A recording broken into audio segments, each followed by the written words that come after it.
Agenda आज तक में हमारे साथ अब हैं मेहमान अल्पसंख्यक मामलों के मंत्री मुख्तार अब्बास नकवी। मोदी सरकार के दूसरे कार्यकाल का पहला साल पूरा हो रहा है और मुख्तार अब्बास नकवी से हम करेंगे सीधी बात। एक ऐसी सरकार जो नारा देती है सबका साथ, सबका विकास, सबका विश्वास, उसके विरोधी उस पर आरोप लगाते हैं कि यह हिंदूवादी सरकार है और उसमें मुख्तार अब्बास नकवी आप मंत्रालय संभालते हैं माइनॉरिटी अफेयर्स का। कितना मुश्किल काम है।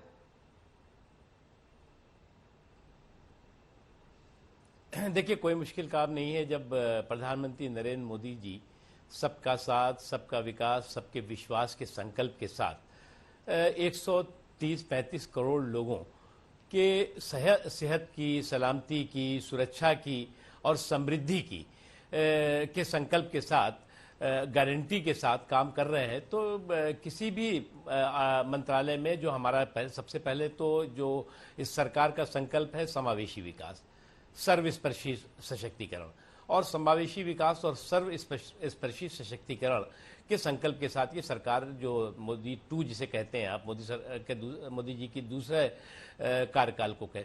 लेकिन उससे भी इम्पोर्टेंट है कि आप अगर देखें तो 2019 का चुनाव अपने आप में एक बहुत महत्वपूर्ण चुनाव था। उसमें हमने लगभग 75 संकल्प लिए थे कि अगर हम दोबारा सरकार में आए, शासन में आए, तो हम उस संकल्प को पूरा करेंगे। आप अभी हमारा 1 साल का आप लेखा जोखा देख रहे हैं। उस 1 साल के लेखे जोखे में, क्योंकि उस समय मैं संकल्प पत्र की कमेटी में था और उस पर चर्चा करता था, लेकिन मुझे भी लगता था कि ये इतनी जल्दी कैसे हो जाएगा। लेकिन उस 75 संकल्पों में से 43 संकल्प हमने इन 1 साल में ही पूरे किए हैं। और हम लोग कहते हैं ना, चोरी चोरी चुप्पे चुप्पे बहुत सी चीजें कर ली। अब ट्रिपल तलाक भी इसी संकल्प पत्र का हिस्सा था। 370 को खत्म करना जो है वो हमारा वर्षों से हमारा संकल्प रहा है, वो भी इसी का हिस्सा था। राम जन्मभूमि पर राम मंदिर का निर्माण हो, इसी संकल्प पत्र का हिस्सा था। वक्फ बोर्ड की जो प्रॉपर्टीज है उनका डिजिटाइजेशन हो और उस पर जो है वो स्कूल बने, कॉलेज बने, हॉस्टल बने, हॉस्पिटल बने, वो भी संकल्प पत्र का हिस्सा था, जिसमें कि 100% हम फंडिंग मोदी जी की सरकार कर रही है। इस तरह के जो एजुकेशनल या हेल्थ रिलेटेड अगर वहाँ इंफ्रास्ट्रक्चर बनते हैं तो। उसके अलावा जो और भी कई महत्वपूर्ण जो संकल्प हैं, उसमें मैंने आपको 43 बता दिया 75 में। उसमें जो है वो प्रधानमंत्री सम्मान निधि के तहत जो किसान हैं उनको हम जो है वो 6,000 रुपया देंगे, वो देना शुरू कर दिया हमने। जल शक्ति को हम जो गंगा जी और यमुना या और भी जो स्थान है उसको जो है उसकी संरक्षण हो और उसकी जो है सफाई हो, उसके लिए अलग से जल शक्ति मंत्रालय का संकल्प लिया था। वो जल एक मंत्रालय बनाने का संकल्प लिया था, वो जल शक्ति मंत्रालय बन गया। उसके साथ ही साथ आयुष्मान भारत योजना, जो दुनिया के सबसे बड़ी हेल्थ गारंटी योजना है, जो संकल्प पत्र का हिस्सा था। आयुष्मान योजना भी चालू भी हो गई और लोग जो है उसमें हिस्सेदार, करोड़ों लोग उसमें लाभान्वित भी हो रहे हैं। सभी घरों में बिजली पहुंचे, 100% बिजली पहुंचाने का संकल्प लिया था, वो भी हमने गांव तक पहुंचा दिया। प्रत्येक व्यक्ति के बैंक खाता खुले। अभी जो है वो लगभग 37 करोड़ से ज्यादा जनधन खाते खुल चुके हैं। तो इसलिए ये जो सारे अभी बहुत लंबी श्रृंखला है, जो जिन संकल्पों को हमने जो है वो जो बातें आप बता रहे हैं, और ये सरकार 2024 तक के लिए। आपसे मेरी बातचीत शुरू होने के कुछ देर पहले बीजेपी के राष्ट्रीय अध्यक्ष जेपी नड्डा जी की प्रेस कॉन्फ्रेंस थी, उसमें उन्होंने ये सारी बातें सिलसिलेवार तरीके से रखी हैं।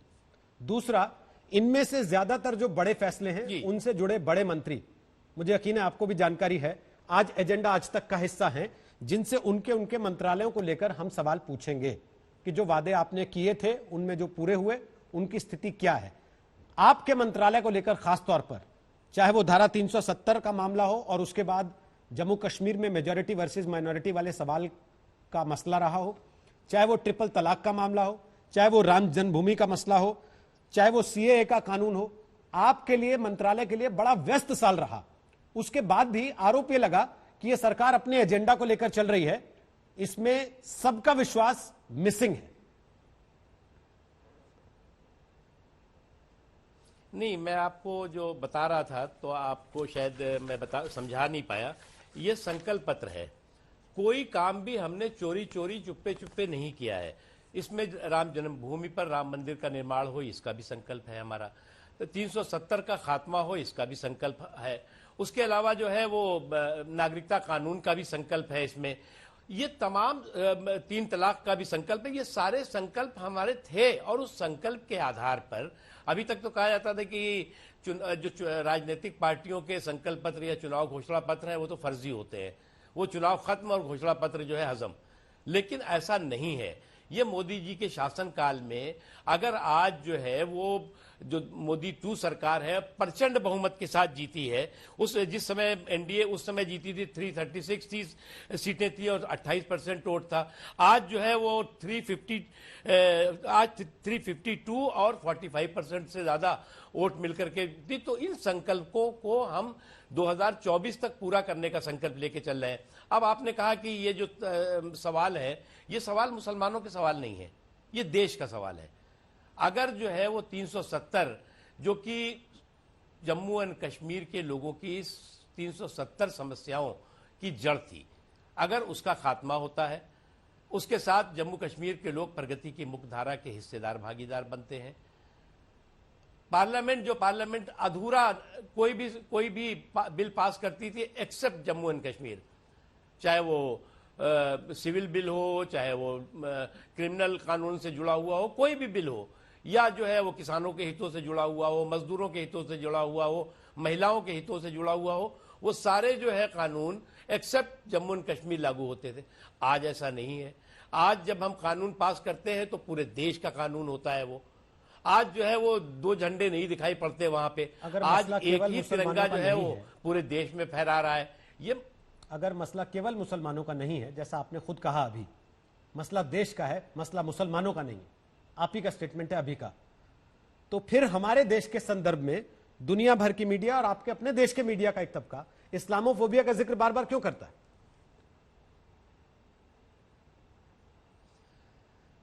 देखिए, एक बात जो हमारे यहाँ पे हमारे देश में कुछ एक तबका है जिसको कि बहुत दिनों से भारत फोबिया हो गया है, और ये भारत बैशिंग ब्रिगेड है। ऐसी भारत बैशिंग ब्रिगेड है जो हर दिन भारत को गाली देना, हिंदुस्तान को बदनाम करना, हिंदुस्तान की तस्वीर, हिंदुस्तान की छवि को खराब करना।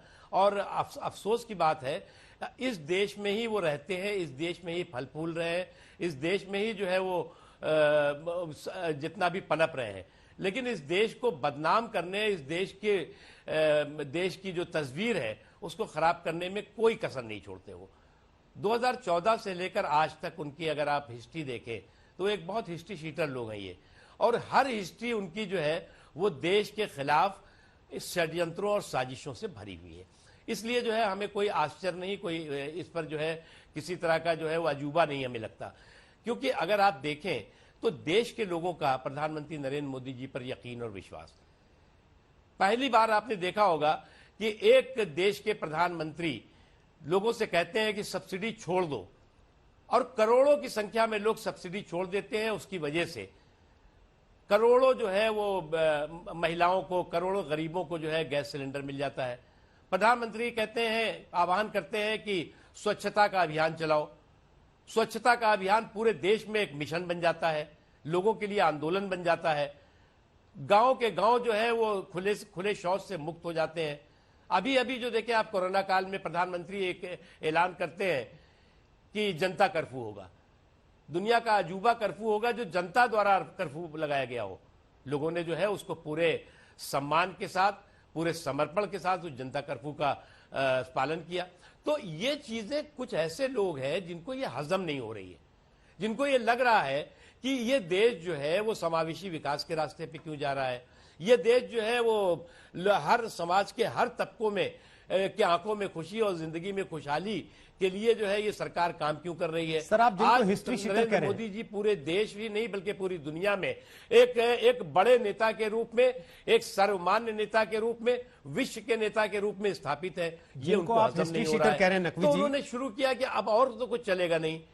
जिनको आप हिस्ट्री शीटर कह रहे हैं नकवी जी, उनमें से कुछ को आपने संवैधानिक ओहदों पर बैठा रखा है।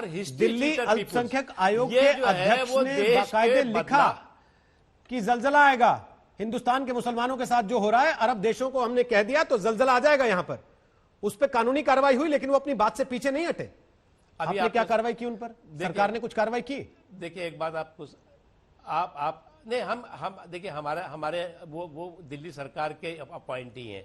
हमारे अगर सरकार में होते और हमारे मंत्रालय के अंतर्गत होते तो 2 मिनट के अंदर उनको कान पकड़ के निकाल भी देते और अभी जेल के शिक्षों में भी होते। सर, दिल्ली सरकार के सेक्रेटरी तक तो भर्ती में आप लोगों से पूछ के होता है, उसने क्या किया पहली चीज। और जिस पर आपको आपत्ति होती है उसको आप रोक ही लेते हैं ना? नहीं, कोई नहीं। दिल्ली सरकार, दिल्ली कहीं ना कहीं आपकी तरफ से एक प्रश्रय मिला। केंद्र की सरकार ने कोई इसके ऊपर टीका टिप्पणी, कोई इसके ऊपर कार्रवाई करने के संकेत, कोई बातचीत, कुछ नहीं किया। क्यों? जी मैंने अब ये बात मीडिया में बता के नहीं होती, जो बात करनी थी की गई थी। आज बता दीजिए सर, अगर आपने चिट्ठी लिखी दिल्ली सरकार को और कहा कि इन पर कार्रवाई कीजिए या आप इनको हटाइए या इनको हटाने का संतुष्टि कीजिए। हमने सरकारों के बीच में बातें होती हैं। जहां तक हमने आपको स्पष्ट कहा कि अगर हमारे अंतर्गत होते तो निश्चित तौर से हम 2 मिनट के अंदर उनको कान पकड़ करके उस पद से हटाते भी और फौरन कार्रवाई के लिए भी हम करते। सर, पिछले 10 मिनट से आप मुझे बता रहे हैं कि हमारी मजबूत सरकार है, लेकिन अभी आप कह रहे हैं कि हमने दिल्ली की सरकार के आगे घुटने टेक रखे हैं।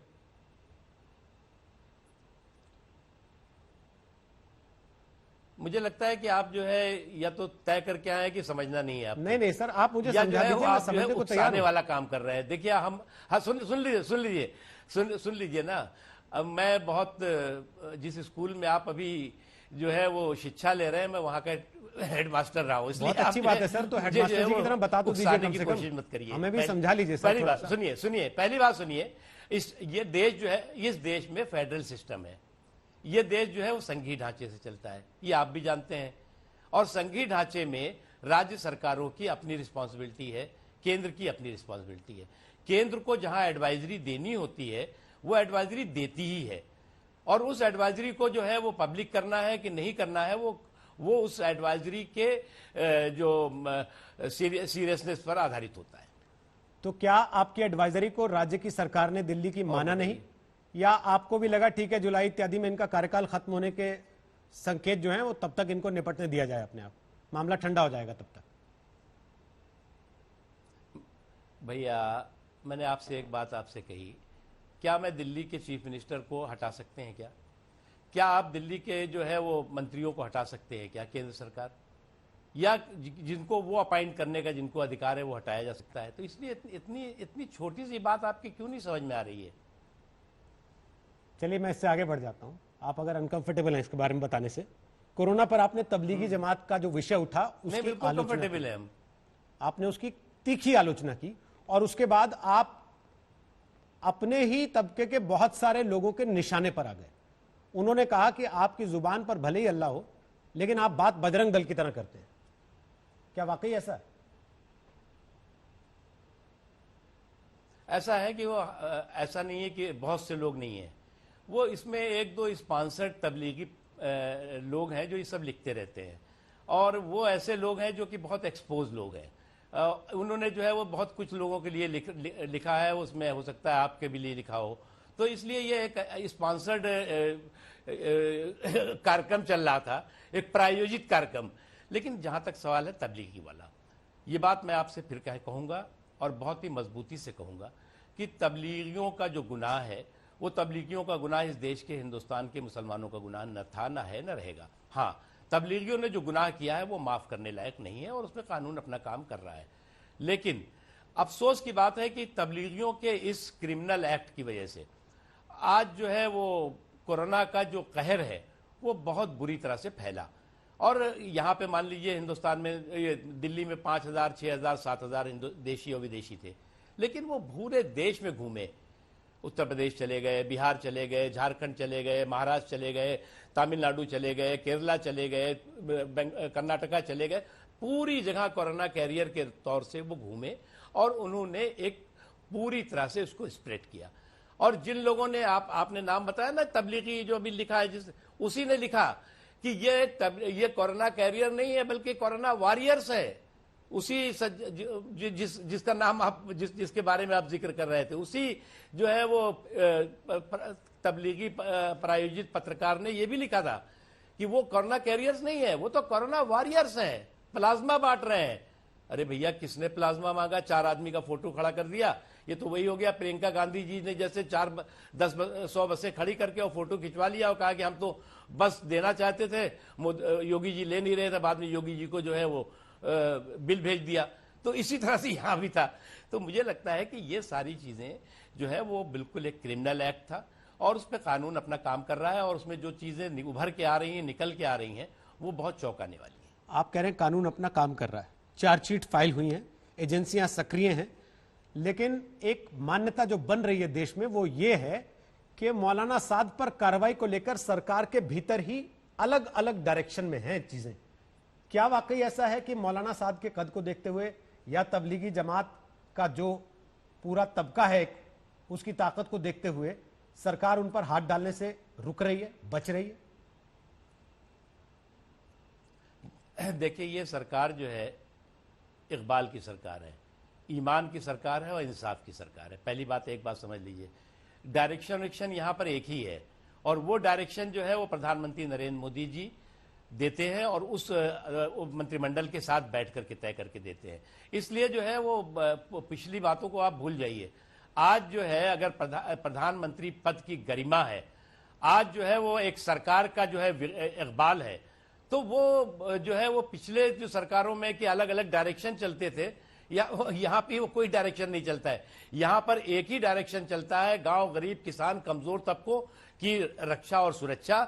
देश के हित में जो भी फैसले हैं उस फैसले को मुस्तैदी के साथ, मजबूती के साथ लागू करना है। यही एक डायरेक्शन है। लेकिन जब आप ये कहते हैं हमारा मकसद कुल मिलाकर गांव, गरीब, जरूरतमंद, बेरोजगार, मेहनतकश ये सब लोग हैं, तो फिर आपके हर फैसले में आप 3 तलाक की बात करते हैं, हिंदू मुसलमान हो जाता है। आप 370 की बात करते हैं, हिंदू मुसलमान हो जाता है। आप मंदिर बनाने की बात करते हैं, हिंदू मुसलमान हो जाता है। आप नागरिकता कानून लाने की बात करते हैं, हिंदू मुसलमान हो जाता है। आप नागरिकता रजिस्टर बनाने की बात करते हैं, हिंदू मुसलमान हो जाता है। और तो और कोरोना से लड़ाई लड़ने के लिए खड़े होते हैं, तब भी हिंदू मुसलमान हो जाता है। क्यों? देखिए, हम एक बात आपको जो हमने शुरू में कहा कि 370 अगर हटता है तो क्या वहां पर जो है वो सिर्फ मुसलमान रहते हैं क्या? जम्मू कश्मीर में वहाँ हिंदू भी रहते हैं, वहाँ बौद्ध भी रहते हैं, वहाँ और भी समाज के लोग रहते हैं। क्या अगर नागरिकता कानून हुआ तो नागरिकता कानून से यहाँ हिंदुस्तान के किसी मुसलमान की नागरिकता जा रही थी क्या?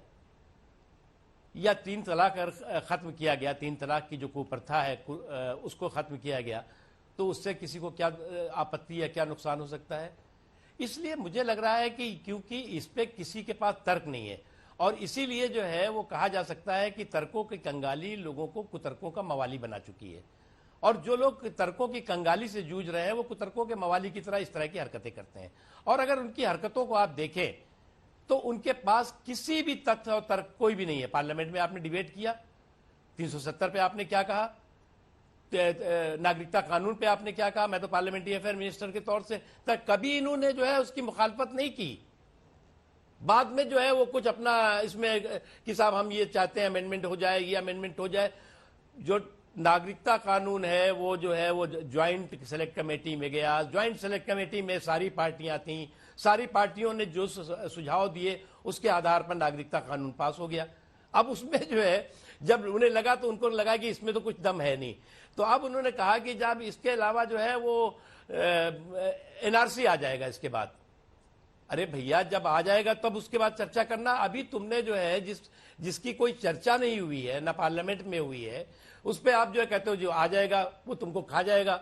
तो ये सारा भय का माहौल था, ये भय का माहौल कुछ एक सीमित लोगों ने एक मन बना के रखा हुआ था कि हमें निगेटिविटी करनी है। ये वो लोग हैं जिन्होंने 2014 में कहा कि सब असहिष्णुता हो गई है, फिर जिन्होंने कहा कि हम अवार्ड वापसी करेंगे, फिर जुलूस और धरने प्रदर्शन शुरू कर दिए, फिर उसके बाद शाहीन बाग तक पहुंच गए, शाहीन बाग के बाद दंगे तक करा दिए। तो ये सारे वो लोग हैं जो लोग की देश की छवि को कैसे धूमिल करो, धूल दूसरित करो, इसकी कोशिश है। लेकिन ये देश बहुत महान देश है। इस देश के जो 135 करोड़ लोग हैं, उनका जो संस्कार है, जो उनकी संस्कृति है, जो उनका संकल्प है, वो सहिष्णुता का है। उनका संकल्प सौहार्द का है, न कभी वो बिखरा है न बिगड़ेगा, और इस तरह की हरकत करने वाले हमेशा नाकाम भी होंगे और परास्त भी होंगे। दिल्ली दंगे की जांच आपको लगता है एक तरफा हो रही है? बहुत आरोप लग रहा है इसका।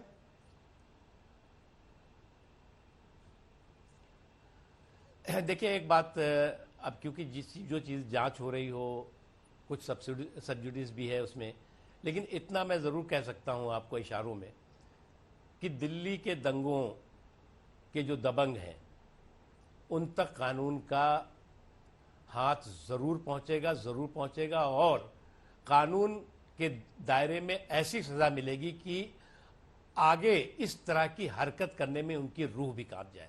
सपने में भी अगर वो सोचेंगे तो उनकी रूह कांप जाएगी, क्योंकि वीडियो चले ये इस तरह के वायरल किए गए मैसेज कि मोदी जी को बहुत गुरूर है कि उनके कार्यकाल में कोई दंगा नहीं हुआ।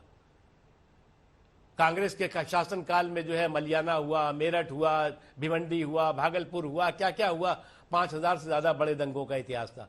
मोदी जी को बड़ा गुरूर है कि केंद्र में जब वो प्रधानमंत्री बने उसके बाद अमन है, शांति है, चैन है, तो उस गुरूर को तोड़ना है।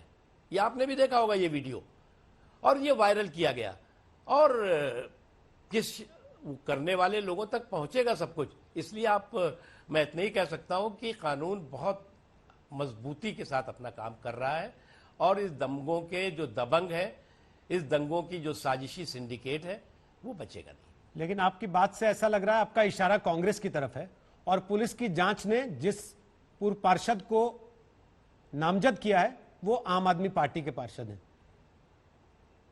तो सही मायने में आपका आरोप किस पर है? कौन था दिल्ली दंगे की साजिश में? होने दीजिए, देखिए जांच पूरी होने दीजिए। जो भी होगा, कहीं का भी होगा, कैसा भी होगा, कहां छोटा होगा बड़ा होगा, वो बचेगा नहीं। लेकिन आपके विरोधी कह रहे हैं कि आप अपनी पार्टी के लोगों को तो बचाने जा रहे हैं। नहीं दी जा सकती उन कि पर भी आरोप लगे बेगुनाहों भड़काऊ की बयान लाशों देने के उस समय। किसी को भी इजाजत नहीं दी जा सकती, किसी को भी इजाजत नहीं दी जा सकती कि बेगुनाहों की लाशों पर अपने जश्न बनाने का जो है वो माहौल बनाए। किसी को इजाजत, क्योंकि जब दंगे होते हैं तो इंसान नहीं मरता, इंसानियत भी मरती है, लहूलुहान होती है। और ये जिन लोगों ने ये हरकत की है उन तक जब जो उनकी तस्वीरें और उनके बारे में जानकारी आ रही है, वो बहुत चौंकाने वाली है। आप माइनॉरिटी अफेयर्स मिनिस्टर हैं, आपको लगता है कि जब तक इस सरकार का कार्यकाल पूरा होगा आप उस मंत्री के तौर पर जाने जाएंगे जो माइनॉरिटी अफेयर्स मंत्रालय को मुसलमानों का मंत्रालय की बजाय सही मायने में अल्पसंख्यकों का मंत्रालय की पहचान दिला पाएगा? बिल्कुल।